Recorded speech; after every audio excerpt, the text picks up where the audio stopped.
धन्य हैं आप। मित्र, चलिए उन ताड़ के वृक्षों को भी देख लिया जाए। चलिए प्रभु।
प्रभु की जय हो।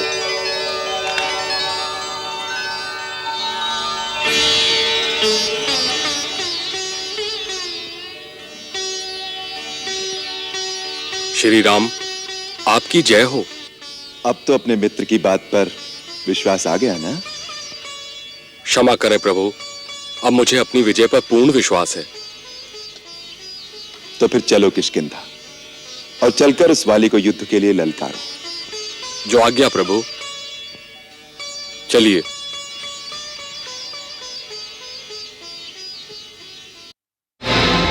यह सुनकर दुंदुभी ने हिमालय पर जाकर हिमवान को ललकारा। मैं तुझे युद्ध के लिए ललकारता हूं।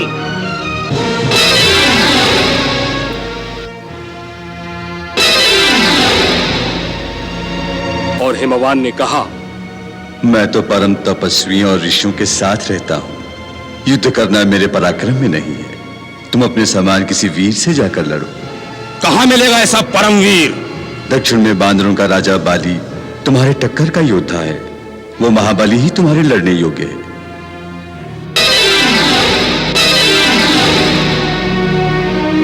यह सुनकर युद्ध की इच्छा से दुंदुभी ने किष्किंधा नगरी के द्वार पर आकर बाली को ललकारा। बाली, ओ बाली, मैं तुझे युद्ध के लिए ललकारता हूं। बाली, बाहर निकल। बाली, ओ बाली। बाली शत्रु की ललकार को कभी सहन नहीं कर सकता।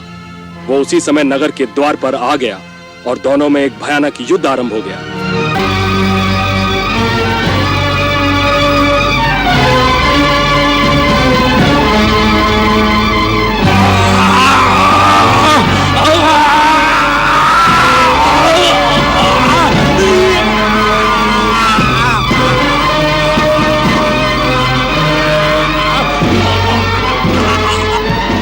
उस लड़ाई में बाली ने दुंदुभी को मार गिराया। उस समय उसके शरीर के समस्त छिद्रों से बहुत सा खून गिरा और वो मृत्यु को प्राप्त हो गया।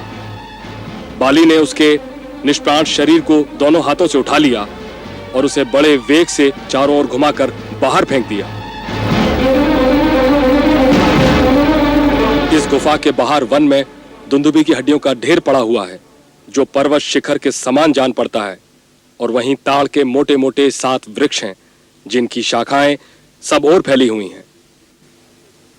बाली प्रत्येक वृक्ष को एक ही बाण से वेध सकता है। रघुनंदन, यह मैंने बाली के अनुपम पराक्रम का वर्णन किया है। आप उसे युद्ध में किस प्रकार मार सकेंगे?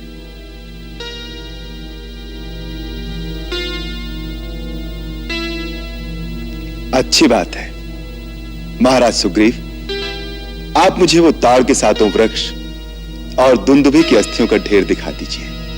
आइए प्रभु, चलिए।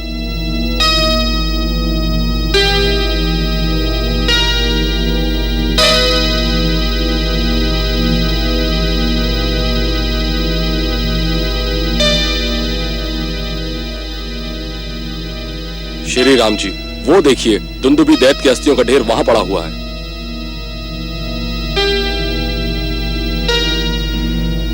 तो ये है वो जिसे बाली ने अपने दोनों हाथों से उठाकर 4 कोस दूर फेंका था। हाँ, परंतु अब उसके इस पिंजर में मांस नहीं रहा, इसलिए इसका भार हल्का हो गया है।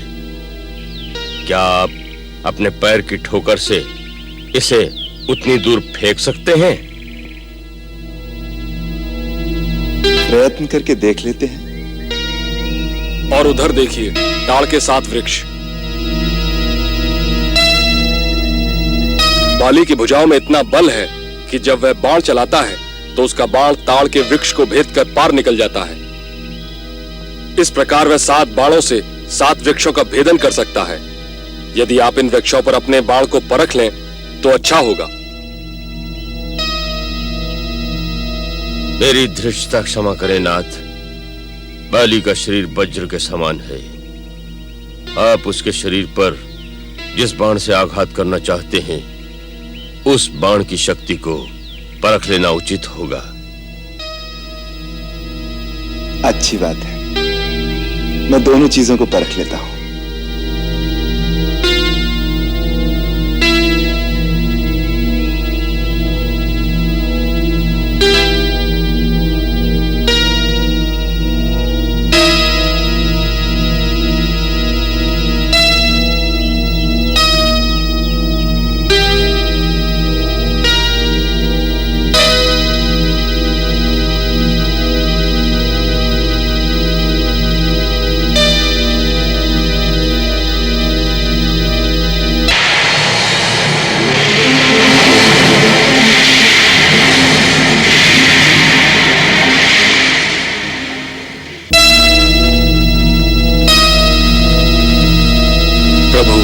धन्य हैं आप। मित्र, चलिए उन ताड़ के वृक्षों को भी देख लिया जाए। चलिए प्रभु।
प्रभु की जय हो।